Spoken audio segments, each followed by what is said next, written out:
is going to share the details of the package under mission Atmanirbhar Bharat. First, the Honorable FM and MOS will brief, then we will take some questions from you. Over to Finance Minister.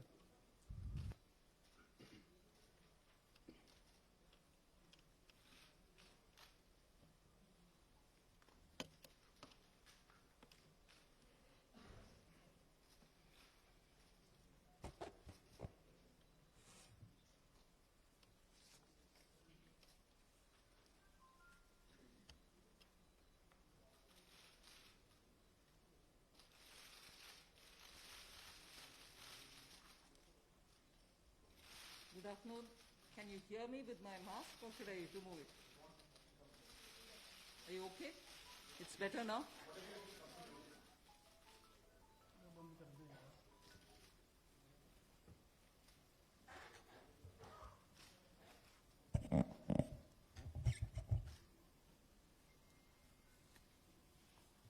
Good afternoon.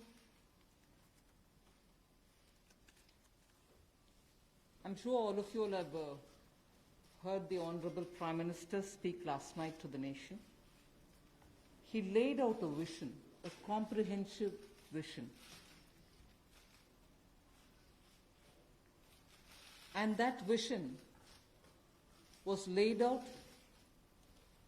after wide and deep consultation with several sections of our society.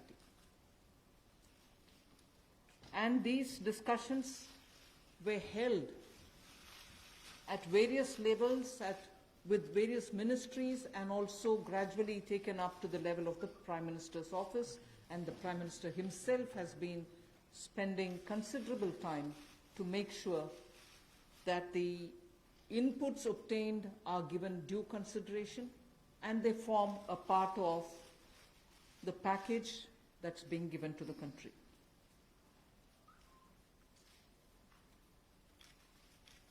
Essentially, this is to spur growth and to build a very self-reliant India. And that's where this whole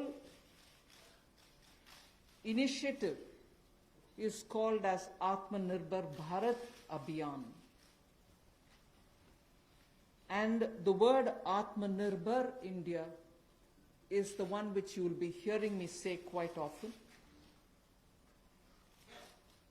I know, coming from South India, a lot of people wondered what it actually meant. So for their benefit, I'll just say what it means in the 4 languages, subject of course to perfectionist corrections. Suya Sarbu Bharadam in Tamil, Suya Adharita in Telugu, Suyam Asarittan in Malayalam, and Swayam Avalambita in Kannada. Subject to correction, it may not be the perfect translation, but something to take it closer to what it means. So Atmanirbhar Bharat is what we are talking about. And you heard the Prime Minister clearly say that this is going to be resting on 5 important pillars. 5 important pillars: the economy, infrastructure, technology-driven systems, demography, and demand. So if these are the 5 pillars on which we are trying to build Atmanirbhar Bharat, the focus obviously will be what can be defined as the factors of production in today's language. Factors of production, all of us know that we've been hearing it: land, labor, capital, and enterprise. Today, we recast it, say it the same way, but then essentially referring to the very same factors of production, but in this Atmanirbhar Bharat, our focus therefore would be on those factors of production which are land, labor, liquidity, and law. So essentially it addresses issues of ease of doing businesses, ease of doing, compliance and regulations being due diligence observed, and so on. And in this, the intention is to build brands. Intention is also to take local brands, and build them to a global level. So there is a global value chain integration also as a part of this vision which the Prime Minister has put before us. Certainly when he says Atmanirbhar Bharat, it is not to look inwards and cut India to become an isolationist country. It certainly talks about a confident India which can rest on its strengths and also be able to contribute to the globe, the way in which the Prime Minister rightly pointed out. The production of PPE and masks and also ventilators to an extent has rapidly grown within these 40 days. We have the capability, we have the enterprise to build such capabilities and help the world with it. And therefore India shall continue contributing to the globe. You've also been seeing, I'm moving away from Prime Minister's last night's speech, you've been seeing that the government being led by Prime Minister Modi, even in 2014-19 regime, was a listening, was a sensitive, and also was a responding government. And that is why I list before you the various reform-driven steps which have been successfully taken. It's important for us to recall that now. Even as we talk about building a new India, building an India which is going to be Atmanirbhar. If I were to group them into different categories and list out what has been done by this government, even in between 2014 and 19, if you were to talk about the poor, we had the DBT-based reforms, based on which today, as we look at the migrants, look at the poor, look at the lockdown in their lives and the impact it has made in their lives, the DBT enabled us to directly put money into their accounts, and they didn't even have to go to the bank to collect it. The bank mitras were able to come and deliver the money, and therefore that reform based on Jan Dhan accounts, based on Aadhaar, and based on mobile technology has brought a revolution in this country, which many countries do recall now, and many of them are not able to do it, although India is able to do it. So for the poor, the DBT, the micro-insurance schemes, PM Awas Yojana, Ujjwala Yojana, again something which has made it possible for people to have free cooking gas in the last 3 months.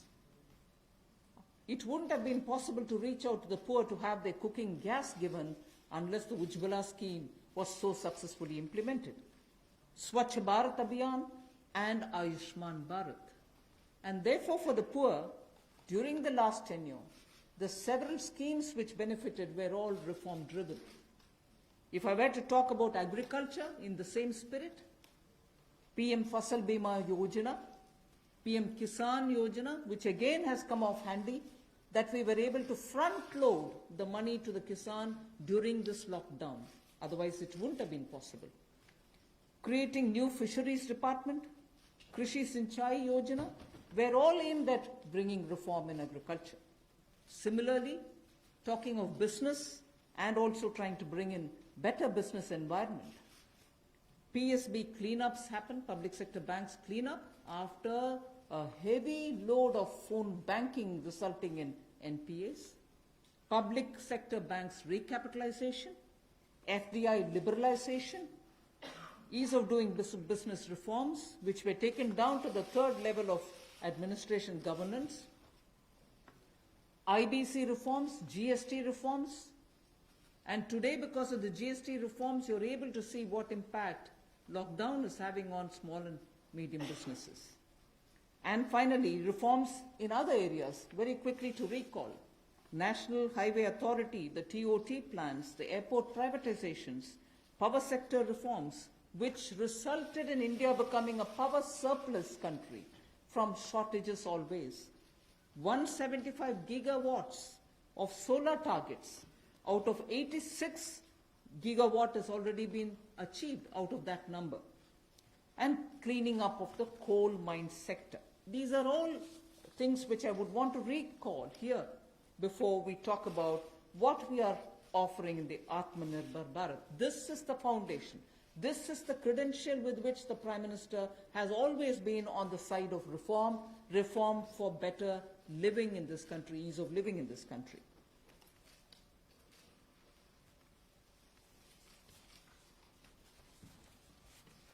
नमस्कार। कोविड-19 में देश और दुनिया के सामने बहुत सारे संकट खड़े किए और इन चुनौतियों के समय में भी भारत के यशस्वी प्रधानमंत्री आदरणीय मोदी जी अवसर देखते हैं और कहीं ना कहीं पिछले कल का उनका जो देश के प्रति संबोधन था उसमें स्पष्ट तौर पर दिखता है कि आत्मनिर्भर भारत बनाने के लिए ये जो संकल्प उन्होंने लिया है, ये जो सोच अपनी देश के सामने रखी है, इसने एक नई ऊर्जा देशवासियों में भर दी है। जहां अपने घरों तक सीमित थे लोग, आज वो आत्मनिर्भर भारत बनाने के इस संकल्प में जुड़ने जा रहा है और संकट में अवसर देख रहा है। और शायद यही कारण है कि दुनिया के मुकाबले अगर भारत का देखा जाए तो इस लड़ाई में बहुत अच्छे कदम रहे। यहां तक कि दुनिया भर के देशों में दवाइयां तक पहुंचाने का भी संकट के समय में अगर किसी ने काम किया तो भारत की दवाइयों की कंपनियों ने किया, जिसमें भारत को बहुत प्रशंसा भी मिली है। यही नहीं, सबसे पहले कोविड-19 को चलते मोदी सरकार ने जो पहला कदम उठाया वो प्रधानमंत्री गरीब कल्याण योजना के रूप में लेकर आए कि देश के गरीब को भूखा ना रहना पड़े, उसको कोई दुख तकलीफ ना हो। और 1,70,000 करोड़ का ये पैकेज माननीय वित्त मंत्री जी ने आप सबके सामने रखा था। और यही नहीं, कंप्लायंस की कोई दिक्कत ना हो कि आपको कानूनी तौर पर वैधानिक रूप से कोई जो नियमों का पालन कर रहा है उसमें आप रह ना जाएं, तो उसकी भी छूट 3 महीने का मोरेटोरियम पीरियड आपको दिया गया। फिर आरबीआई के माध्यम से भी घोषणाएं हुई जिसमें लिक्विडिटी का फायदा आप सबको मिला, देश के करोड़ों लोगों को। तो मेरा मानना यह है कि रिफॉर्म्स की जब माननीय प्रधानमंत्री जी बात करते हैं कि आत्मनिर्भर भारत हमने बनाना है, तो उसके 5 स्तंभ की उन्होंने बात की है, 5 पिलर्स की बात की है, जिसके विस्तार में उल्लेख माननीय वित्त मंत्री जी ने किया है। मैं एक बात इसमें और कहना चाहता हूं कि ये जो हम इकोनॉमी की बात करते हैं, अर्थव्यवस्था की बात करते हैं, पहला स्तंभ आधारभूत ढांचा हमारा ऐसा हो जो आधुनिक हो। और यही नहीं, हमारे सिस्टम जो है वो 21वीं शताब्दी में हमें विश्व गुरु बना सकें, उस लायक हम बनाएं। वाइब्रेंट डेमोग्राफी की हम बात करते हैं, युवा शक्ति को हम राष्ट्र शक्ति और राष्ट्र निर्माण के रूप में लगाएं और उनका लाभ उठाएं। और डिमांड को कैसे बढ़ाना है और डिमांड सप्लाई चेन का समन्वय कैसे बना रहे और अर्थव्यवस्था आगे और कैसे बढ़े, इसके इस्तेमाल को करने की भी जरूरत है। बोल्ड रिफॉर्म्स का पूरा लेखा जोखा माननीय वित्त मंत्री जी ने पिछले 6 वर्षों का दिया है। मैं यही कहूंगा, बड़े निर्णय करने के लिए मोदी जी जाने जाते हैं। चाहे वो गुजरात में आए भूकंप के समय वापस कच्छ को खड़े करने की बात हो, या आज के संकट के समय भारत में पीपीई और मास्क के निर्माण की बात हो। और कहीं ना कहीं यही सोच भारत को आत्मनिर्भर भारत बनाने जा रही है। और इस आत्मनिर्भर भारत जो मूवमेंट है, इसमें हम आप सबको जोड़ने आए हैं। 20 लाख करोड़ का ऐतिहासिक पैकेज माननीय मोदी जी ने पिछले कल घोषणा की है और प्रधानमंत्री जी ने हमें निर्देश दिया है कि प्रतिदिन अलग अलग सेक्टर्स को लेकर आप सबके बीच में आकर इसके विस्तार में हम लोग जानकारी दें। तो माननीय वित्त मंत्री जी आपको अगली जानकारी देंगे कि आज किस सेक्टर को लेकर हम आप सबके बीच में आए हैं, लेकिन बोल्ड रिफॉर्म्स 6 वर्ष भी होती रही, अब भी होगी, जब तक भारत आत्मनिर्भर नहीं हो जाता। उस दिशा में लगातार काम चलता रहेगा। So I broadly explained about the reform steps which were taken during the previous 14 to 19 tenure of this government. And after the 2019 elections, the July budget was presented. Post that, immediately, in this very hall, we met several times, over several fortnights, when we had to respond to the call of the hour, the need which was felt by the SMEs and many others. And all this only to underline the fact that you're speaking with a sensitive, a responsive, and a government which believes in consultation. So then after that, the budget of February 2020 was presented, but soon after came Corona. And after the parliament session was concluded, within hours of the announcement of the lockdown, the PM Garib Kalyan package was announced, about which Amos has briefly referred. The numbers are something which are worth recalling here because we are going to have to build on that. 52,606 crores into DBT account of 41 crore bank account holders, the Jan Dhan account holders. 18,000 crore worth grain and pulse transfers happened, in which 48 lakh metric tons of wheat and rice have been distributed, costing 69 crores, to 69 crore account ration card holders. 71,738 metric tons of pulses have been distributed to 6.25 crore card holders. Aside from this, non-card holders have also been distributed grains. And I mentioned a minute ago about the Ujjwala scheme, which helps distribution of free cylinders. Divyang and old age pensioners have all been also given assistance. So after the lockdown, within a couple of hours, meaning within a day or two, we came with that announcement of the Garib Kalyan package.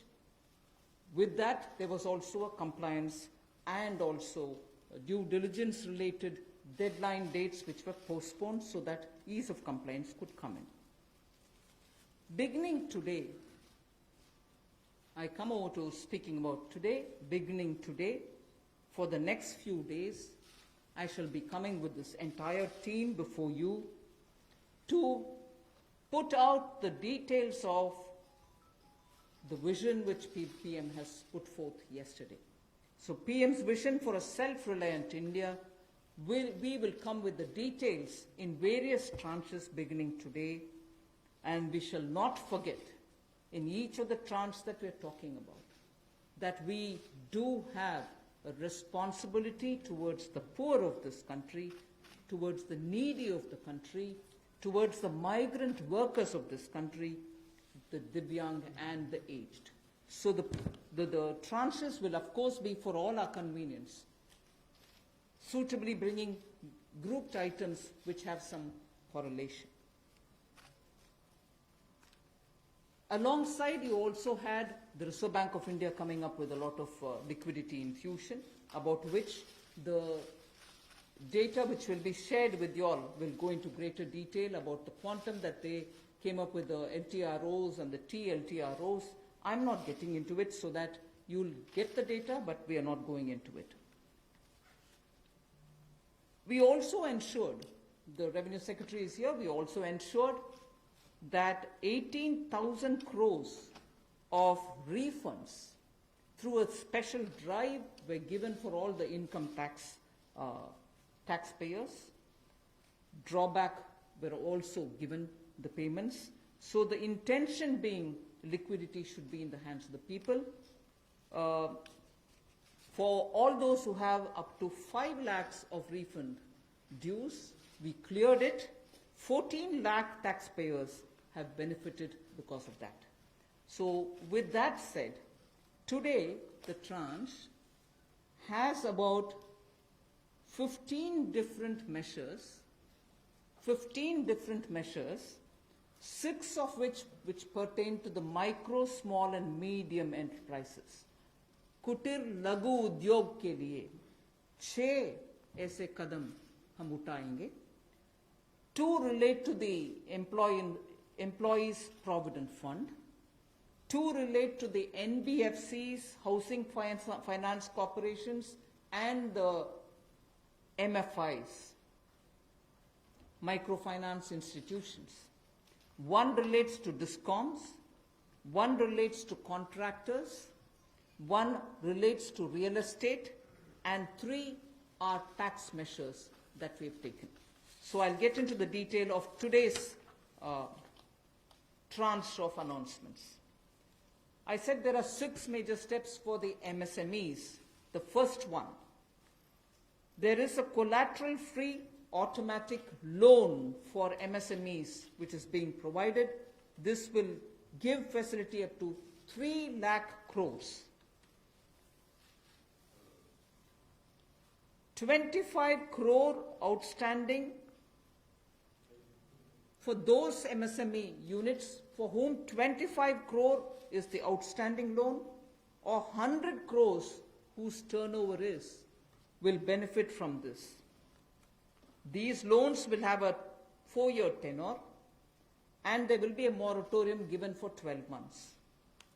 These are going to be 100% credit guaranteed over as a cover given to banks and NBFCs on principal and interest. So this is going to be available till 31st October 2020. There are no guarantee fees, no fresh collaterals required. So I guess this will benefit 45 lakh units so that they can resume their business activity and also safeguard jobs.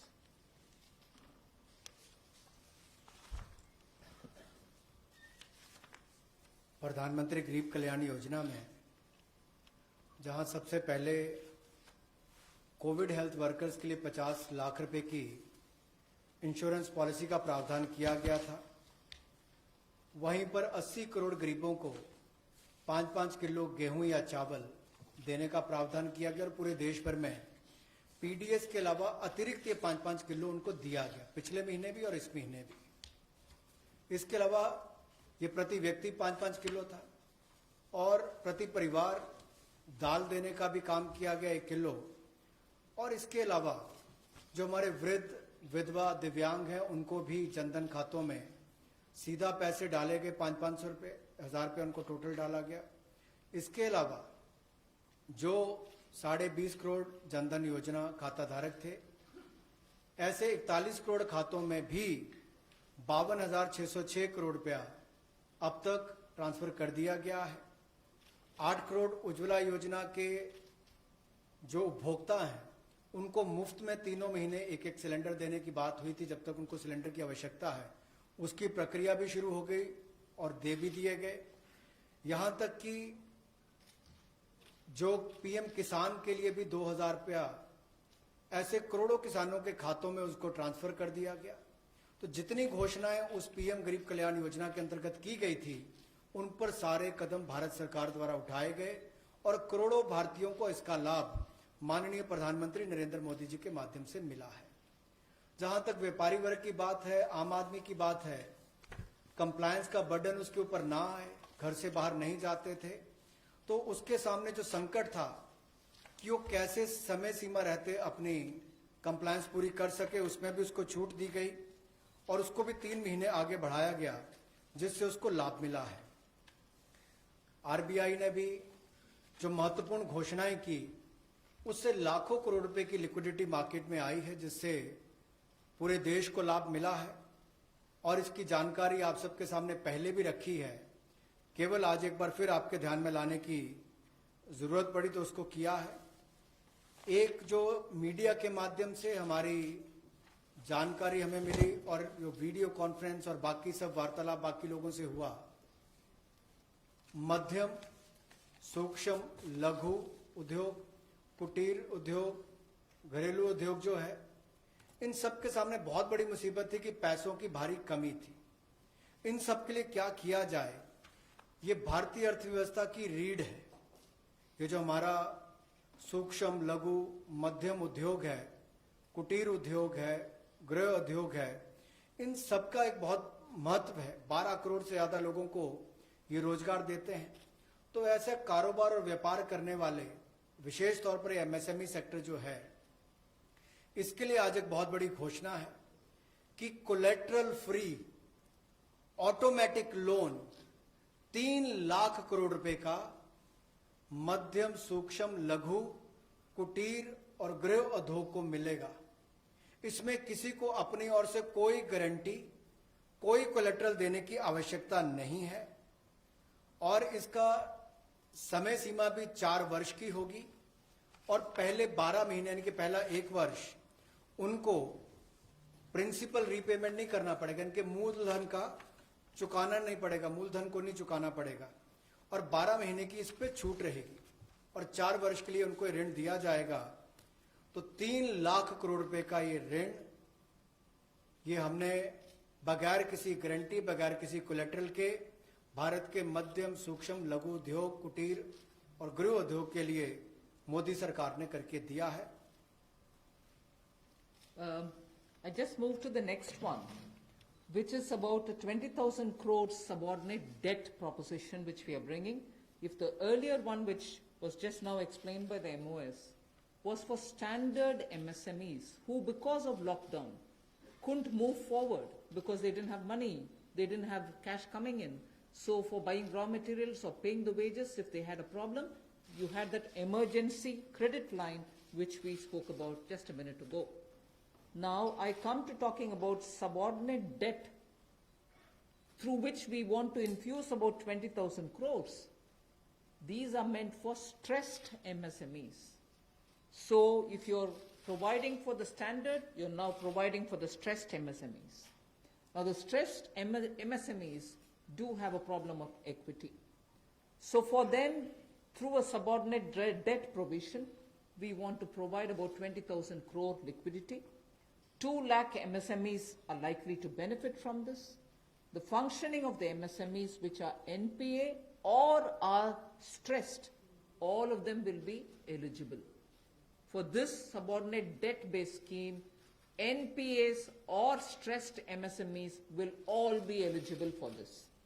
The government will be providing about a 4,000 crore as its contribution to the CGTMSE, the Credit Guarantee Trust, and they will be then able to provide the partial credit guarantee support to the banks, as a result of which stressed and NPA MSMEs will immediately benefit. तनाव में जो सूक्ष्म लघु मध्यम उद्योग या कुटीर या गृह उद्योग हैं, उनकी इन परिस्थितियों को देखकर गौण कर्ज या अधीनस्थ ऋण के रूप में 20,000 करोड़ रुपए का प्रावधान इन स्ट्रेस्ड एमएसएमईज के लिए किया गया है, ताकि इनकी जो कमी आती थी उस कमी को दूर किया जा सके। और इसमें भी लगभग 2 लाख से ज्यादा मध्यम लघु सूक्ष्म कुटीर उद्योग को लाभ मिलने वाला है और ये 20,000 करोड़ का गौण ऋण ये तनाव वाली एमएसएमईज को दिया जाएगा। The next of the MSME linked steps that we are taking, this is the third. There is a fund of fund being created for infusing about 50,000 crore as equity into the MSMEs. This will benefit those MSMEs who have the potential and who are viable. So we spoke about those who are standard, we spoke about those who are NPAs and stressed. Now I'm talking about MSMEs who may be doing viable business and who need hand-holding because of the situation thanks to the COVID. So this fund of fund, with a corpus of 10,000 crores, through mother fund and daughter fund framework, will be able to provide the growth potential MSMEs greater support, and this, we think, will help MSMEs to expand their capacities, and this will also encourage them eventually to get listed in the markets which they can choose. जो मध्यम लघु सूक्ष्म उद्योग अच्छा कर रहे हैं, विस्तार करना चाहते हैं, आगे बढ़ना चाहते हैं, लेकिन उनके आकार को बढ़ाने की, क्षमता को बढ़ाने की सुविधाएं नहीं मिल पाती थी, तो उसके लिए फंड्स ऑफ फंड्स का प्रावधान किया गया है और इस फंड्स ऑफ फंड्स के माध्यम से 50,000 करोड़ की इक्विटी इन्फ्यूजन होगी, ये हम करने जा रहे हैं। इससे इन सभी अच्छा काम करने वाले मध्यम लघु सूक्ष्म उद्योगों को अपना आकार और क्षमता बढ़ाने का अवसर मिलेगा। The next one is something which all of us have been waiting for a long time, about the definition of MSMEs. I'm sure you heard from several sources that this discussion has been going on. We have now come to a stage where we can happily announce that the definition being changed is being changed in favor of the MSMEs. Because there was always this fear in very successful MSMEs also, that if they outgrow the size of what is defined as an MSME, they'll lose the benefits that they get as an MSME itself. So outgrowing this definition meant outgrowing and going out of receiving benefits. Therefore, MSMEs preferred to remain within the definition rather than grow. Now what we are coming with is a change in the definition of MSME so that they need not worry about growing in size. They will still be able to get quite a lot of benefits which otherwise, as an MSME, they had got. So now how do we change it? I told you why we are changing the definition. How are the changes being brought about? What exactly is the change which is coming in? The change is that investment limit which defined an MSME is being revised upwards. So you can be a slightly more larger invested company, but you're still going to be considered only as an MSME. And then I'll come to the amounts which is shown in the chart there. But the idea is, even with an increased investment, you'll still be defined only as an MSME. You shall not get out of the benefit which is given to you as an MSME. Second is, additional criteria to define an MSME is being brought in. And that criteria is based on turnover. So that is being brought in newly now. Earlier it was only investment size. Now investment size and or additional turnover size is being brought in. And earlier, the distinction which prevailed between manufacturing unit, and therefore their definition was on slightly different account. Service units, their definition was on slightly different criteria. Now that differentiation between manufacturing and service MSME are being removed. Manufacturing MSME or service-based MSME shall all be defined similarly. And then, therefore, the chart that is there before you will tell you what was earlier and what is now. What was earlier defined with an investment of 25 lakh as micro unit will now have investment allowed till 1 crore. So they'll still be called a micro unit even if the investment is up to 1 crore.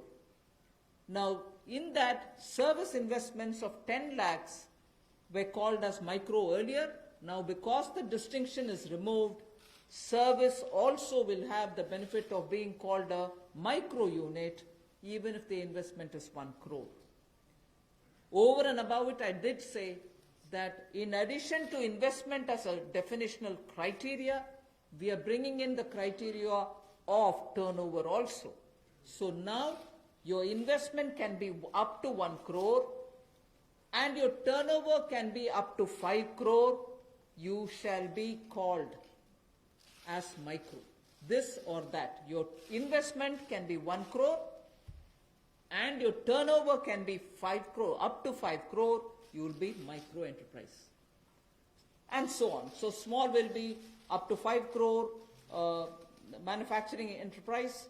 Services was up to 2 crore. Now the definition is changed to 10 crores and 50 crores. Investment and turnover. And so on. The table explains it.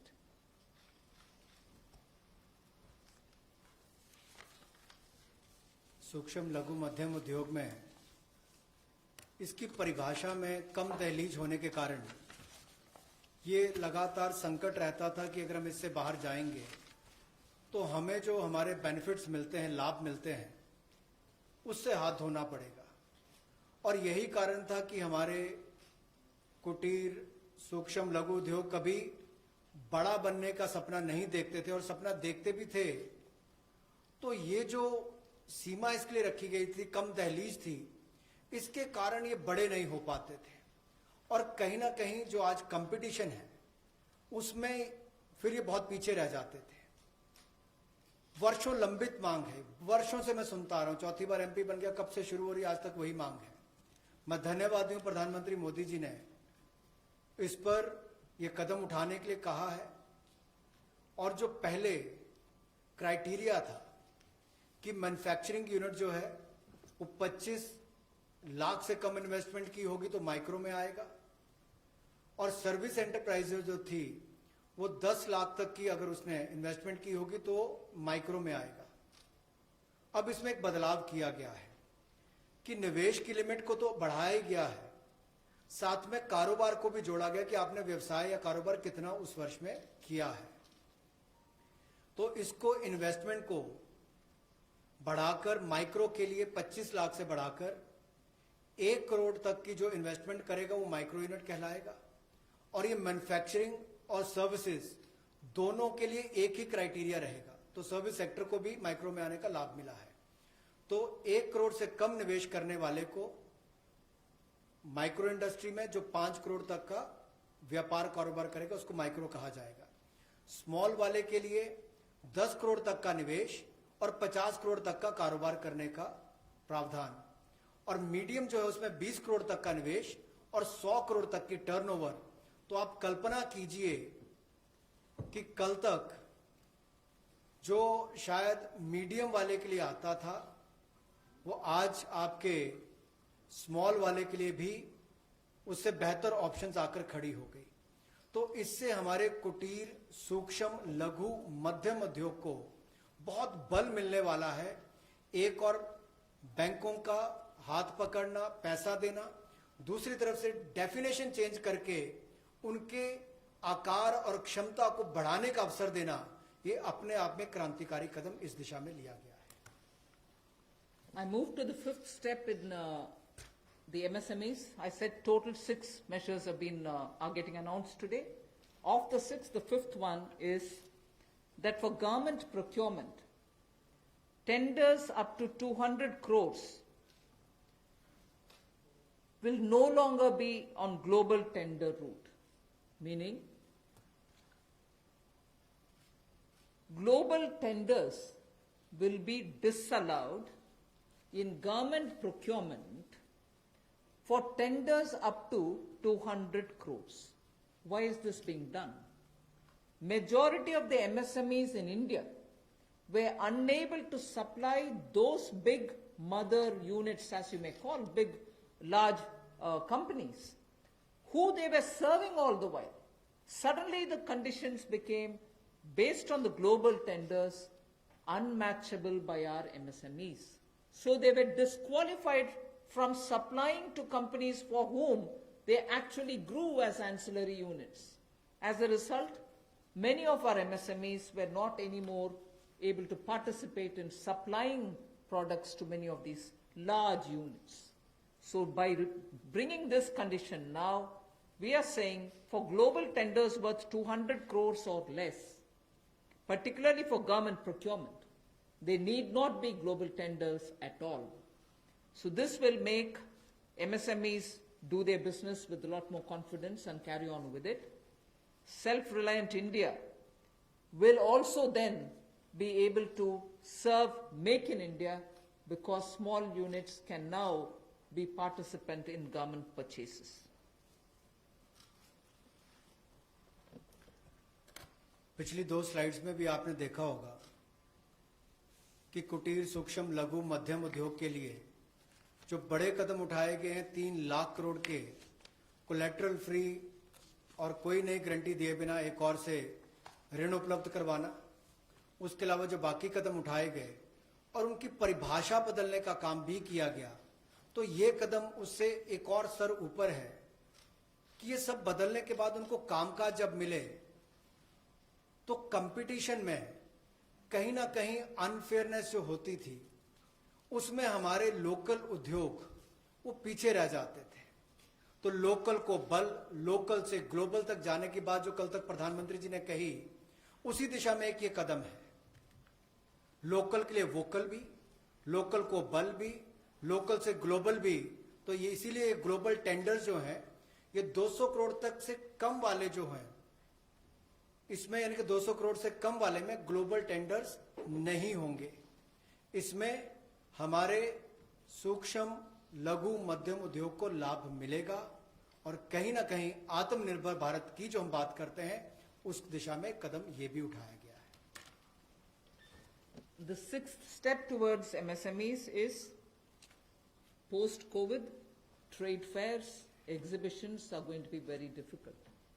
So we shall ensure that e-market linkage is provided across the board for all these MSMEs so that they're able to find their market easily in the absence of being able to participate in trade fairs which cannot be held in this environment.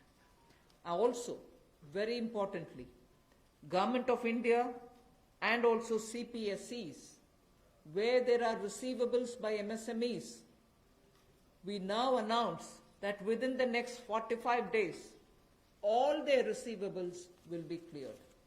The CPSEs and Government of India will honor every MSME receivable within the next 45 days.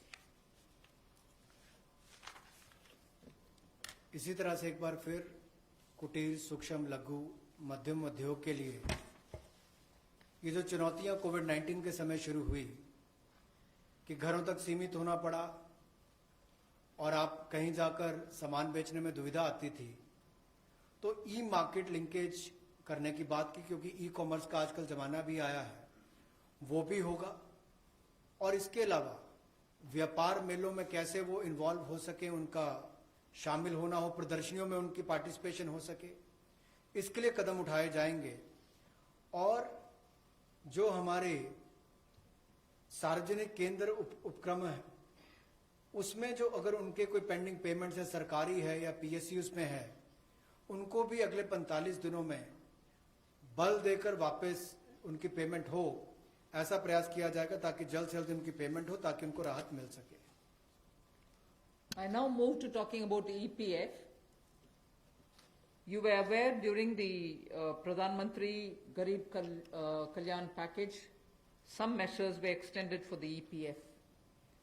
In that, we had said units which have 100 workers, 90% of whom are earning less than 15,000 rupees, will be able to draw from their EPF from the funds because they needed money in their hands. We have now, and for the 3 months, the payment of EPF also was given relaxation. What I would now like to say before you is a liquidity relief is being given for all EPF establishments. In this, 12% which is paid by the employer and 12% by the employee contribution. We extend the support which Government of India gave for another 3 months. We had given it for March, April, and May up to May 2020. The payments were made into their eligible accounts by Government of India for March, April, and May. Nearly 3.6 lakh establishments benefited from this. liquidity relief of 2,500 crores to 72.22 lakh employees is now being proposed to be provided by extending this contribution for the next 3 months also. June, July and August 2020, the EPF contribution will be paid by Government of India, and this shall provide 2,500 crore liquidity support. So what was given earlier for March, April and May is now being extended for another 3 months, which will be June, July and August, and therefore we shall be infusing 2,500 crore liquidity and 72.22 lakh employees will benefit from it. 1,70,000 crore के प्रधानमंत्री गरीब कल्याण package में एक सुविधा दी गई थी कि EPF जो है, प्रोविडेंट फंड जो है, वो 12% जो कर्मचारी उसका भी और जो नौकरी देने वाला उसका भी 12% भारत सरकार देगी। और ये पहले 3 महीनों के लिए हमने किया था, जिसकी भुगतान कर भी दिया गया पहले 2 महीनों के लिए, और इसको अगले 3 महीने और बढ़ा दिया जाएगा। इसका प्रावधान भी जून, जुलाई और अगस्त के लिए कर दिया गया है। 3,67,000 ऐसी संस्थाओं के 72,22,000 ऐसे कर्मचारियों को इसका लाभ मिलेगा, जब कर्मचारी का 12% हिस्सा भी और नियोक्ता जो नौकरी देने वाला है उसका 12% हिस्सा भी भारत सरकार देगी, और ये कुल मिलाकर 2,500 करोड़ के लगभग का लाभ इनको मिलेगा। The next on EPF again, in order to provide more take-home salary for the employees and also to give relief to employers in the payment of PF for those which have not been covered under the earlier description, which is if you have 100 employees, 90% of whom are drawing less than 15,000, we announced a scheme earlier, which I'm extending for another 3 months. That's what was announced a minute ago. The second one in EPF now is the statutory PF contribution for those who are not covered in the earlier one is being reduced from 12% to 10%. So for the next 3 months, employers need to pay only 10% and not 12% so that they will have some more money in their hands. However, for the central public sector enterprises and for state PSUs, we will continue to pay 12%. So this reduction is not for the government. However, government employees, government employer still pays 12%. But employees in these public sector undertakings will be given the advantage of paying only 10%. So a liquidity relief of 6,750 crores for both the employee and employer will be available for the next 3 months.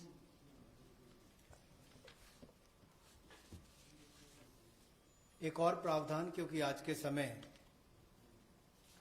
पैसा कर्मचारी के हाथ में भी कैसे ज्यादा हो, इसमें भी एक बड़ी राहत देने का प्रयास इसमें किया है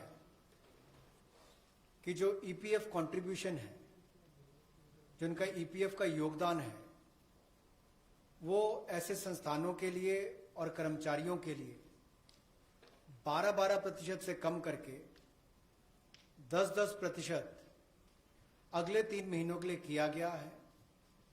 इससे कर्मचारी भी और संस्थान दोनों को लाभ मिलेगा।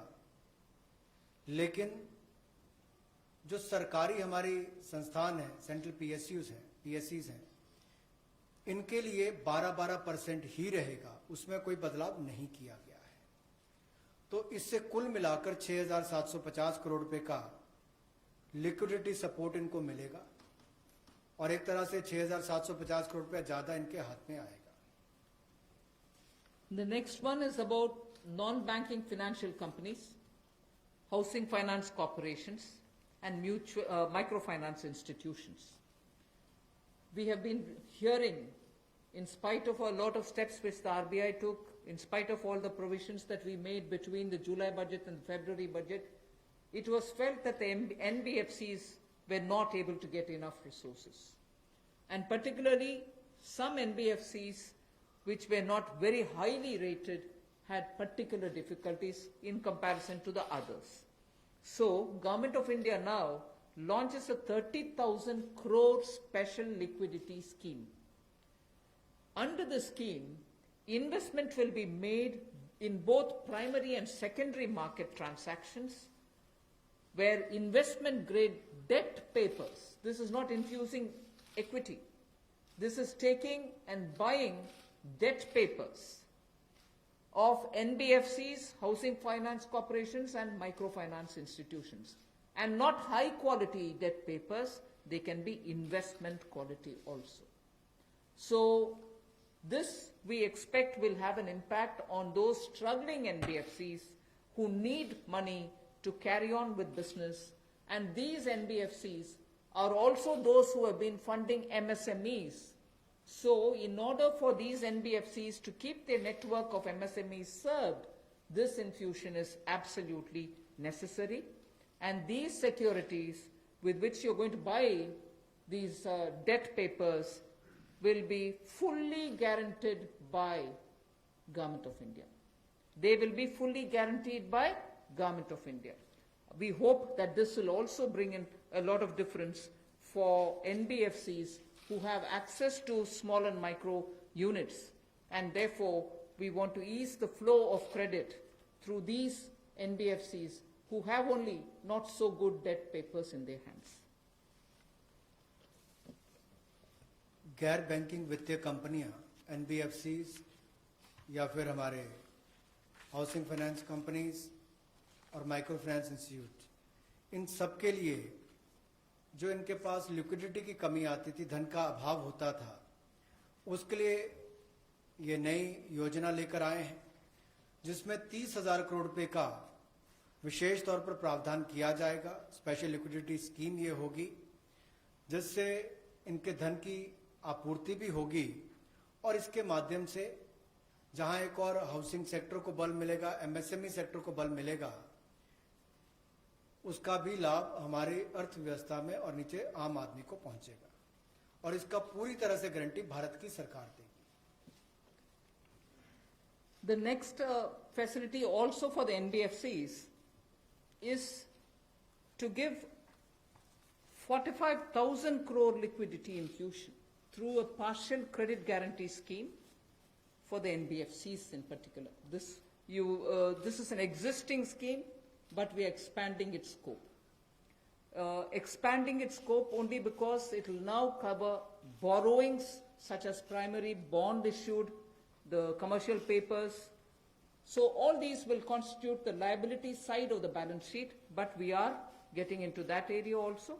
But in this case, as different from the previous one, 20%, the first 20% loss alone will be borne by the guarantor, which is Government of India. The first 20% loss. So in this again, AA rated papers below and also below that will all be included. Even unrated papers will be eligible for investment. This we think will help many of the microfinance institutions, and with this, if money goes into their hands, even based on unrated papers, we guess they will have liquidity to reach out to the MSMEs who may be in the far-flung areas. जहां पहली 30,000 करोड़ की liquidity guarantee scheme लेकर आए थे, NBFCs के लिए, एचएफसीज और MFIs के लिए, वहीं पर अब आंशिक ऋण गारंटी योजना ये लगभग 45,000 करोड़ रुपए की एनबीएफसीज का इसमें प्रावधान किया गया है। इसमें भारत सरकार गारंटर होगी, जो 20% का नुकसान इसके द्वारा वहन किया जाएगा।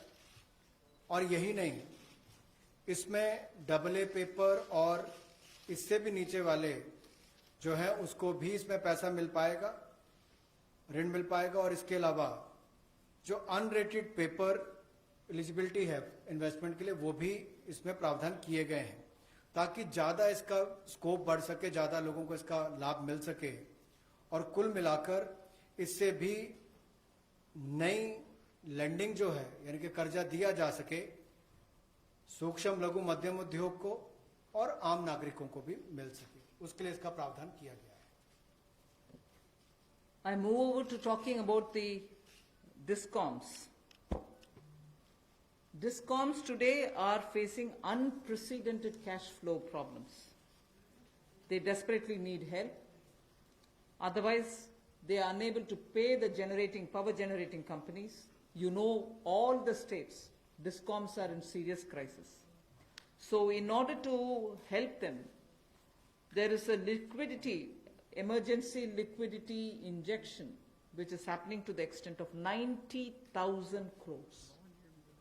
Now the Power Finance Corporation, REC, the Rural Electrification Corporations, both of them put together will infuse liquidity of 90,000 crores to all the DISCOMs against all the receivables that they have. They're sitting there without getting paid. In turn, they are not able to pay the GENCOs. In turn, the GENCOs are wondering where they will have more money to pay for producing electricity. And at a time when we are talking about Atmanirbhar Bharat, at a time when we are also rightly claiming the credit for having made India a surplus power generating country, we've reached a stage where DISCOMs don't have money because they're sitting with receivables. So we are now making a provision, a one-time provision, for PFCs and RECs to infuse that money into the DISCOMs against their receivables, and who in turn, this will be done with the state issuing guarantees. The guarantee, the amount which is being infused on guarantees being given by states. Now, obviously, having received that infusion of money, the DISCOMs will pay the GENCOs. GENCOs in turn will clear their dues and keep the cycle moving. Now, what does this do to the customer? The customer, we want the benefit to be passed on to the customer. We are in fact telling the central public sector generation companies that they shall give rebate to those DISCOMs which shall pass these benefits to the final customer. So we are making it clear to the central public sector generation companies that on receiving the money from the DISCOMs, they should be able to pass it on again back to the consumers. So this is a one-time infusion of liquidity for cash-desperate DISCOMs.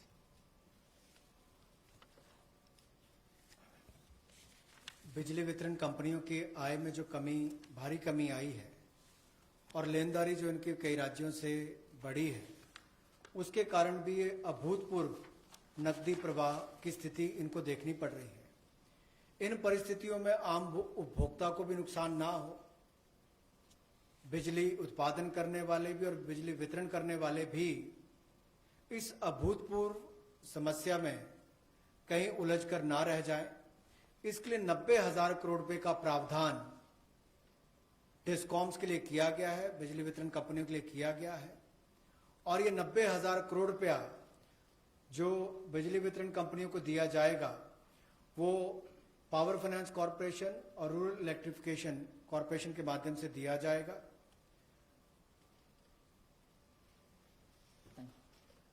I move over to the next, which deals with contractors. All Government of India agencies, such as the railways, road transport, highways, CPW, etc., will now give 6 months extension without any cost to the contractors, so that extension should cover construction work or goods and services contracts that they have with central government agencies. They can take additional 6 months to comply with the contract conditions.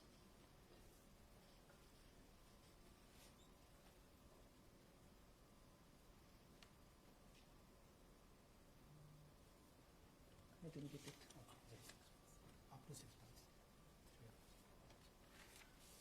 So the extension is up to 6 months, is what I'm being told. Okay. Covers construction. This shall cover construction work or cover even goods and services contracts. It will also cover completion of works and intermediate milestones that they may have. This will also cover and extend concessional period which is given in PPP contracts. So even the concessional periods will get extended up to 6 months. And in order to facilitate greater liquidity which they can obtain, government agencies will partially release bank guarantees to the extent of the partially completed contracts.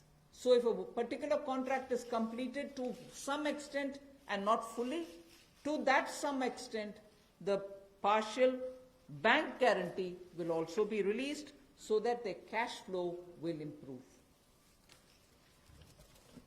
जहां एक और पहले 200 करोड़ तक के tenders global नहीं होंगे, एक वो राहत दी गई। अब उसके बाद जो अभी काम हमारे कॉन्ट्रैक्टर्स कर रहे हैं देश भर में, चाहे वो रेलवेज का हो, सड़कों का हो, हाईवेज का हो, सेंट्रल पब्लिक वर्क्स का हो, अलग अलग डिपार्टमेंट्स के हों, क्योंकि कोविड के कारण ये समस्या खड़ी हुई, तब उनको 3 महीने से ज्यादा 6 महीने तक की राहत इसमें दी जा सकती है एक्सटेंशन के रूप में, ताकि उनको कोई खामियाजा ना भुगतना पड़े। और जो ऑब्लिगेशंस थी उनकी, उसके कारण दिक्कत आ सकती थी, इसलिए प्रावधान किया गया है ताकि मुकदमेबाजी या बाकी सब ना हो और मानसिक रूप से भी ठीक रहे और अच्छा काम करके समय पर पूरा कर सकें। तो 6 महीने तक की इनको राहत दी गई। और यही नहीं, जो पीपीपी कॉन्ट्रैक्ट है उसमें भी जो कंसेशन पीरियड है उसमें भी ये राहत 6 महीने तक की दी जा सकती है, पर मैक्सिमम जो है 6 महीने तक हो सकता है। केस टू केस मैटर करेगा। और जो सिक्योरिटी दी जाती थी पार्शियल, उसको रिलीज किया जा सकता है आंशिक रूप से। मान लीजिए मैं कोई ठेका लिया है, 70% किसी ने काम किया और उसके एवज में उसकी आंशिक रूप से वो बैंक गारंटी को वापस किया जा सकता है, ताकि उसके पास और लिक्विडिटी और काम करने के लिए आ सके। एक बहुत बड़ी राहत इस तरह से कॉन्ट्रैक्टर्स को भी देश भर में देने का एक प्रावधान किया है। 80% किया होगा तो उसके अनुसार, 60% किया होगा तो उसके अनुसार, लेकिन कुल मिलाकर उसके पास पैसा ज्यादा आए ताकि वो काम काज में उसको कहीं दिक्कत ना आए। I've come to the last two of today's announcements. One relate to the real estate, which is what I'm doing now. The next has direct taxation related reliefs, which has 3 different aspects. So the last two, one is on the real estate and the next is on the taxation. In the real estate matter, the Urban Development Ministry shall issue advisory to the states and the union territories so that the regulatory authorities are given clear picture that they can treat the COVID-19 period as an event where you can invoke the force measure. In other words, they can treat it as an act of God, and to that extent be flexible about the execution of the contract signed. This will also mean that with the necessary changes, they will have to issue fresh project registration certificates. They can extend the registration and the completion dates. Suo motu, they can do it by 6 months for all registered projects, expiring on or before 25th March 2020. So using the force majeure clause, they can suo motu extend the registration and completion date by 6 months if the project was registered on or after 25th March 2020. So there need not be individual applications separately for it. They can suo motu do it.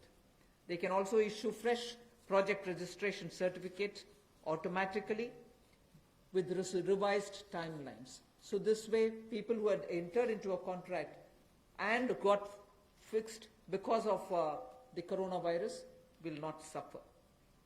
These measures, we think, will de-stress developers and real estate industry which is already in difficulty will benefit with the new timelines. कोविड-19 का प्रभाव हमारे real estate projects पर भी पड़ा होगा और इसके लिए ही ministry of housing and urban development ये राज्य की सरकारों को और यूटीज को एडवाइस भी करेगी कि उनकी जो रेगुलेटरी अथॉरिटीज हैं वो एक प्रावधान करें कि जो रजिस्ट्रेशन और कंप्लीशन डेट है उसको सुओ मोटो 6 महीने तक आगे बढ़ा दिया जाए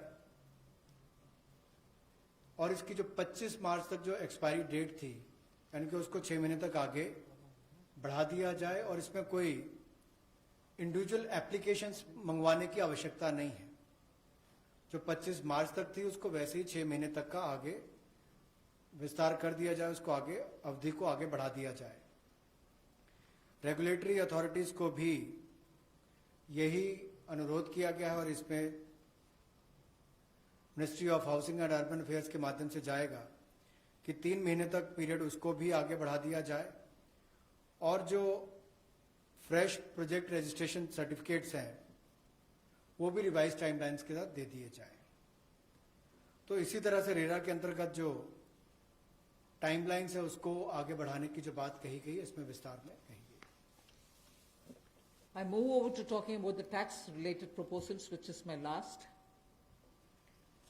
You're fairly familiar with the TDS and the TCS tax deductions which happen. We have now from, let us say, tomorrow till 31st March 2021, reduced the TDS rates and the TCS rates by 25% of the existing rate. So if the existing rate is 100, it will be reduced by 25%. This shall apply to all payments, if they are payment for contracts or professional fees or interest or rent or dividend or commission or brokerage. All of these will be eligible for this 25% rate reduction. Through this, and as I said, this will be coming into force from tomorrow and last till March 31st, 2021. And this we think, this reduction we think will release nearly 50,000 crores in the hands of the people who otherwise would have paid it as TDS. This reduction alone is going to give 50,000 crores back to the people, in the sense it will be in their hands rather than coming in as payment of taxation. जो TDS rates हैं वो सभी non salaried payment वालों को, residents को, और TCS rate जो है उसमें 25% की कटौती की गई है फाइनेंशियल ईयर 2020-2021 के लिए, और इससे 50,000 करोड़ रुपए का लगभग लाभ आम जनता को मिलने वाला है। यानी कि अगर मेरा 100 रुपया बनता था तो मैं 100 रुपये की बजाय अब 75 रुपये दूंगा और उसमें 25% की कटौती की गई है। तो एक बहुत बड़ी राहत कार वेतनभोगी इन सबके लिए, non salaried payment to residents, इनके लिए की गई है। The next is a set of dates which are getting extended for direct tax, some of the measures that we are taking. All pending refunds to charitable trusts and non-corporate businesses and professions, including that of proprietorship, partnership, LLP and cooperatives, shall be issued immediately. I did mention at the beginning that we have already refunded quite a lot of refunds which were either 5 lakhs or lesser to individuals who waited for their refund for a long time, and through that nearly 14 lakh people had benefited. Now we are saying that the pending refunds of all charitable trusts, non-corporate businesses, professions, proprietorships, partnerships, LLPs and cooperatives, many of whom can be very small, Many of these are in cooperative sectors, many are MSMEs, many are small partnerships. All their refunds will be given immediately, which will mean that they will get their due money, that's their money, they will get it back in their hands without any delay. Then the due date of all income tax returns for the year 2019-2020 are now being extended from 31st July 2020 and 31st October 2020 to 30th November 2020, and tax audits from 30 September 2020 is being changed to 31st October 2020. So that is a measure which will help people not to worry about how they are going to do their compliance, will they be able to file their returns or not. So that is a step which we take. And the last one, which also is a taxation related measure, is the date of assessments getting barred, because assessment time gets barred with a certain date.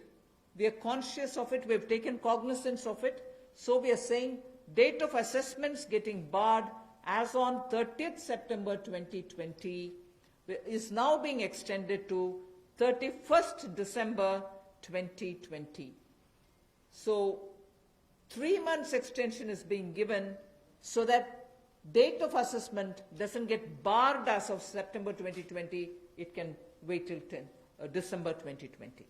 And also, those getting barred on 31st March 2021, we are saying this in advance, those getting barred as of 31st March 2021 are being extended to 30th September 2021. They're a clear, again 6 months extension for those March. We are telling that in advance. 31st March 2021, which we are getting debarred, will now be moving over to 30th September 2021. And the last point that I would want to share with you all for this evening is, you know, we've launched this Vivad Se Vishwas scheme for making payment, and there was a component that you had to pay 10% extra if it is beyond a certain date. Now, without any additional amount which is to be paid, in total, the whole Vivad Se Vishwas scheme is getting extended up to 31st December 2020. And for this extension, no extra payment is being asked. So the entire Vivad Se Vishwas moves over to 31st December 2020. 5 lakh तक के refund 14 lakh से ज़्यादा लोगों को अब तक वापस कर दिए गए थे। उसके अलावा जो उससे ऊपर वाले उसकी भी प्रक्रिया शुरू, और बहुत सारे लोगों को वो भी वापस कर दिए गए हैं जो रिकॉर्ड समय के अंदर किए गए। अब इसके अलावा जो पेंडिंग रिफंड्स हैं, चाहे वो चैरिटेबल संस्थाओं के हों, ट्रस्ट के हों, या नॉन कॉरपोरेट बिजनेस या प्रोफेशंस के हों, यानी कि प्रोप्राइटरशिप, पार्टनरशिप, एलएलपी, कोऑपरेटिव्स, इनको भी जल्द ही इनके रिफंड्स इशू कर दिए जाएंगे ताकि पैसे की कमी कहीं पर ना आए। इनकम टैक्स की रिटर्न के लिए जो ड्यू डेट थी वित्तीय वर्ष 2019-20 के लिए, उसको 31 जुलाई 2020 और 31 अक्टूबर 2020 से बढ़ाकर 30 नवंबर 2020 कर दिया जाएगा, और टैक्स ऑडिट को भी 30 सितंबर 2020 से बढ़ाकर 31 अक्टूबर 2020 कर दिया जाएगा। जहां तक डेट ऑफ असेसमेंट की बात है, यह भी वर्जित हो रही थी 30 सितंबर 2020 को, इसको भी एक्सटेंड कर दिया जाएगा 31 दिसंबर 2020 तक, और जो वर्जित हो रही थी 31 मार्च 2021 को, इसको 30 सितंबर 2021 तक बढ़ा दिया जाएगा। मैं एक बार फिर कह देता हूं, जो डेट ऑफ असेसमेंट्स जो बार हो रही थी 30 सितंबर 2020 को, उसको 31 दिसंबर 2020 तक बढ़ा दिया गया है, और जो बार हो रही थी 31 मार्च 2021 को, उसको 30 सितंबर 2021 तक बढ़ा दिया गया है। विवाद से विश्वास स्कीम बजट के समय भी हम लाए थे, लेकिन इन अभूतपूर्व परिस्थितियों के चलते इसको भी जिनको पेमेंट करनी है कोई अतिरिक्त पेमेंट ना किए बिना, एडिशनल अमाउंट दिए बिना इसको 31 दिसंबर 2020 तक एक्सटेंड कर दिया गया है, ताकि आप 2020 31 दिसंबर तक पेमेंट कर सकते हैं। उसमें आपको कोई अतिरिक्त पेमेंट नहीं करनी पड़ेगी। मैं धन्यवाद करना चाहूँगा फाइनेंस मिनिस्टर का, एमओएस फाइनेंस का, for detailed briefing to all of us on these particular subjects. Madam, with your permission, 2 questions we are going to take online and 4 questions we can take from the hall here. So first I take the question online. How does the government plan to finance rupees 20 lakh crore stimulus? Maybe this is a question I should answer after I finish all my announcements on the various tranches. But government has also given a slightly altered schedule, the borrowing schedule. So that is one of the ways, that is, I repeat, that is one of the ways in which we are also expecting to finance. But the other details about how exactly are we going to get financing this will be probably more appropriately answered after we finish announcing all the tranches. Number 14.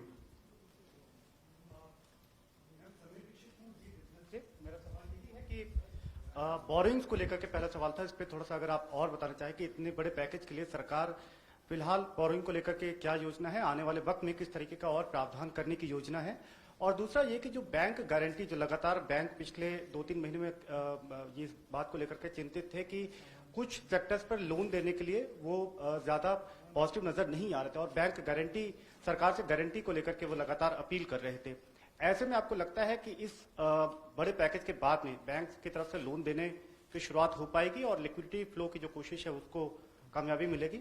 मैं आपके second question को जवाब दे देती हूँ, but first question अब शायद दोबारा बोलना पड़ेगा, मैं ध्यान से शायद सुने नहीं। सेकंड क्वेश्चन के लिए मैं जवाब ये दे रही हूँ कि ये गारंटी का विषय जो आपने उठा रहे हैं कि बैंक से भी मांग था, उसके लिए तो आज गारंटी का विषय भी हमने घोषणा कर चुके हैं। सो उसके कारण हम ये मानते हैं कि बैंक्स में थोड़ा और तैयारी होगी, मगर वैसे भी पिछले एक सप्ताह से बैंक सेक्रेटरी इधर देवशीष पांडा जी हैं, लगातार कितने बैंक से क्रेडिट जा रही है, किन को जा रही है, एमएसएमई की जा रही है, रिटेल सेक्टर को जा रहे हैं, ये विषय हम फिनेंस मिनिस्ट्री के हैंडल से और पीआईबी के द्वारा भी जानकारी देते आ रहे हैं। इसमें हम स्पष्टता से ये समझें कि बैंक्स लोन देने से संकोच नहीं कर रहे हैं। सैंक्शन किए हुए लोन्स हैं जिसमें बैंक का ये कहना है कि सैंक्शन करने के बाद भी कस्टमर आकर के लॉकडाउन खत्म होने के बाद हम आकर लेंगे, प्लीज तब तक आप पैसा रिलीज ना करें। ऐसे रिक्वेस्ट कस्टमर रख रहे हैं बैंक के सामने। मैं ये नहीं कह रही हूं सभी कस्टमर्स ऐसे बोल रहे हैं, मगर ज्यादातर कस्टमर्स ये बोलने की वजह से सैंक्शनड लोन का विवरण हम दे रहे हैं हर 2 दिन के एक बार, फिर भी वो अमाउंट रिलीज क्यों नहीं होता। और ये भी प्रश्न उठते हैं कि क्यों बैंक्स रिवर्स रिपो में रिजर्व बैंक में लगातार पैसा डाल करके आ रहे। कारण यही है कि सैंक्शन करने के बाद भी क्लाइंट्स उनके अपने चॉइस पर कह रहे हैं कि लॉकडाउन निकालने के बाद, हटने के बाद हम पैसा रिलीज करवाएंगे आपसे। सो ये भी है विषय, हम इसका पूरे हर पहलू अंडरस्टैंड करने का आवश्यकता है। Your first question? That's all right. That's covered. Number 12. I'm Sapna here. Very good afternoon. Ma'am, 2 questions. A lot of queries are coming from various quarters that after the announcement of the additional borrowing by the government last Friday of 4.2 lakh crore approx, how much is of that's going to be taken care in terms of meeting the revenue gap, ma'am? And the stimulus which you've just mentioned. And ma'am, in today's announcements, would you be able to give us any indication as to what would be the cash outgo by the government? I think your first question is largely addressed already about where are we going to get the money from, and is the debt market going to be able to, receive the announcement that's been made by the government last Friday? Yes, you're seeing how the market is responding, and that's no secret. It's not something anyone can hide. It's public domain information. I have broadly indicated the amounts. But in any case, end of the, all the announcements, 4 or 5 announcements, you'll get to know. And in any case, the Honorable Prime Minister has clearly said what is the total size of the stimulus package. Ma'am, related question online hai. Does the package announced by the Prime Minister yesterday is a standalone one, or it is inclusive of earlier package of 1.7 lakh crore and the other security items, 65 lakh crore liquidity measures announced by the RBI? Does this all? As I said, whoever has asked that question online can wait till all the announcements are made. Number 9.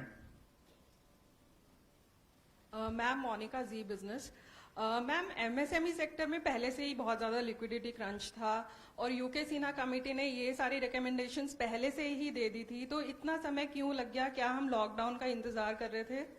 और दूसरा ये कि अप्रैल के GST numbers अभी तक नहीं आए हैं, तो एमएसएमई सेक्टर से काफ़ी कंप्लेंट्स आ रही हैं और वो काफ़ी रिक्वेस्ट कर रहे हैं कि एक जीएसटी एमनेस्टी स्कीम उनके लिए आ जाए, तो क्या हम उसकी आशा कर सकते हैं?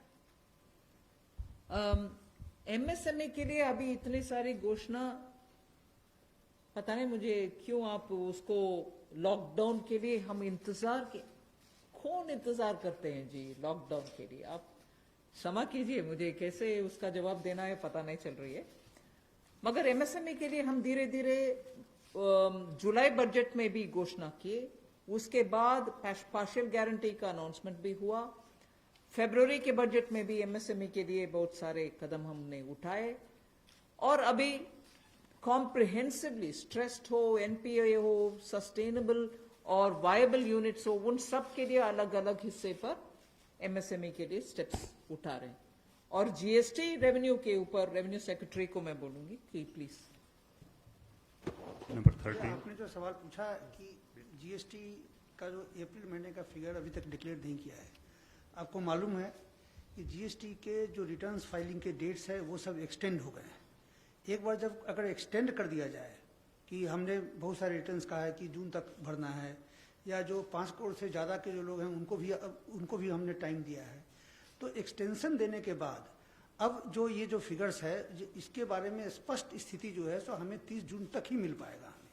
तो इसीलिए हम लोगों ने उस फिगर को अभी तो जो लोग पैसे दे पा रहे हैं वो दे पा रहे हैं, बाकी लोग 30 जून तक उनको अवधि दी गई है, उसके बाद ही हमें स्पष्ट स्थिति मालूम पड़ेगा कि कितना पैसा आया, किन लोगों ने रिटर्न फाइल किया है। जहाँ तक कि आपने एमएसएमई की बात की, जीएसटी रिफंड इस एक महीने में, अप्रैल महीने में टोटल इस फाइनेंशियल ईयर में अब तक करीब 11,000 करोड़ लोगों को जीएसटी का रिफंड दे दिया गया है। 11,000 करोड़ एक महीने में, और उसकी संख्या भी मैं बताऊं अगर तो करीब 27,000 लोगों को आईजीएसटी का रिफंड मिला है, और जो बाकी जो जीएसटी का जो रिफंड है करीब 1,39,000 लोगों को जीएसटी का रिफंड मिला है।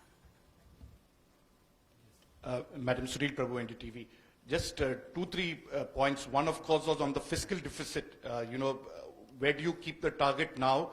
Because this is something that nobody visualized it. Prabhu, just may I intervene? Please focus your question on today's briefing part, because as Madam told, It's part of that, sir. 4, 5 series Okay. briefing will be here, so please focus for the today's briefing. That is one part of it, madam. The fiscal deficit and, the states asking for FRBM and, certain measures which you have been part of the deliberations in that aspect. The second is that when you say the EPF and this package that is being given to MSMEs, especially, there is unemployment that is taking place. How are you going to safeguard that, through various measures vis-a-vis this, and what exactly is the outlay that we are envisaging in terms of from the finance minister? You've actually sort of spread like a bird's eye view of what's going to come. So I might want you to wait for the next announcements. 33. That's why I said it's spreading. 33. Ma'am मैं शैलेश हूँ NI से। Ma'am MSME को लेकर आपने तमाम announcement करे हैं, उसमें दो तीन तो क्लैरिफिकेशन चाहूँगा। एक तो जो एमएसएमई की डेफिनेशन आपने चेंज करी है, उससे कितनी कंपनीज को बेनिफिट होगा, और जो 200 करोड़ से ऊपर के जो टेंडर हैं, जो फॉर ग्लोबल टेंडर्स आते थे, कितने लोग जो हैं उससे, कितने ग्लोबल टेंडर्स उससे बाहर हो जाएंगे। और मैम एक सवाल मेरा ये है कि जो आज आपने अनाउंसमेंट करा है और जो इंफ्रास्ट्रक्चर का 1 लाख करोड़ का जो आप लोगों ने टारगेट करा है, उसमें से कितना इसमें अनाउंस हुआ है या अलग है कुछ? मैं ये प्रश्न जो आपने उठाया ग्लोबल टेंडर के विषय में, कोई बाहर नहीं होंगे लोग, इसमें पार्टिसिपेट करने के लिए हम कदम उठा रहे हैं ना। अगर ग्लोबल टेंडर का आवश्यकता नहीं है, जिसके वजह से स्मॉल एंड मीडियम इंडस्ट्रीज उसमें भाग लेना मुश्किल समझ रहे हैं, हम उस रिक्वायरमेंट को ही हटा दिया कि ग्लोबल टेंडर कॉल फॉर ना करें, जिससे 200 करोड़ से कम वाले गवर्नमेंट प्रोक्योरमेंट में एमएसएमई भाग लें। एक्सक्लूशन नहीं है, इंक्लूशन होगा। Last question 104. वो आंकड़ा मैं बाद में दूंगी। अभी the intention of that definitional change is to have more companies remain as micro, small and medium enterprises. Growing के वजह से वो इस definition से बाहर ना हो जाएं, इसके लिए कितने यूनिट बेनिफिट होंगे, if anybody of the secretaries have that information they can give, नहीं तो हम आपको कैलकुलेट करके देंगे कितने यूनिट इससे दोबारा एमएसएमई के डेफिनेशन के अंदर आएंगे। मैं आमिर हूं न्यूज नेशन से। एक ब्रॉड पिक्चर को लेकर के एक सवाल है कि जो लॉकडाउन की स्थिति हुई उसके बाद से अब तक भारतीय अर्थव्यवस्था को कितना नुकसान पहुंच चुका है, और दूसरा ये कि जो ये आपका स्टिमुलस पैकेज है 20 लाख करोड़ का, लॉकडाउन की स्थिति आगे भी बढ़ती है अगर, और ये स्थिति ऐसे ही बनी रहती है, तो इससे इसको कितना अर्थव्यवस्था को फायदा पहुंचेगा और कितना अब तक नुकसान अर्थव्यवस्था को हो चुका है? आप दोनों प्रश्न इतना स्पेकुलेटिव प्रश्न पूछ रहे हैं मेरे से, जवाब देना मैं आसान नहीं समझ रही हूँ। अगर lockdown continue, how can I answer? One second, lockdown के वजह से क्या नुकसान हुआ, आंकड़ा करने के लिए अभी समय नहीं है। हम रिस्पॉन्ड कर रहे हैं जिससे न्यू इकोनॉमी उभर कर आना है और सभी स्ट्रेंथ के साथ उनके बिजनेस रिवाइव करना है, उस रास्ते पे हम चल रहे हैं। इसीलिए I can't answer even your first question, I am sorry. Where from this question is coming? Please just, last question has already been taken. I know that there are large number of questions today, but friends, as we are meeting regularly for next 2-3 days, so please, it's end of house, sir. I thank madam and thank the MOS. Thank you very much.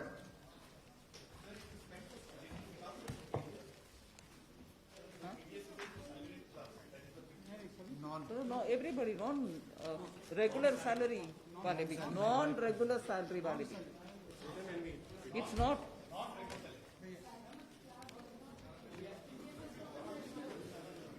TDS is for professionals, TCS is for others, no?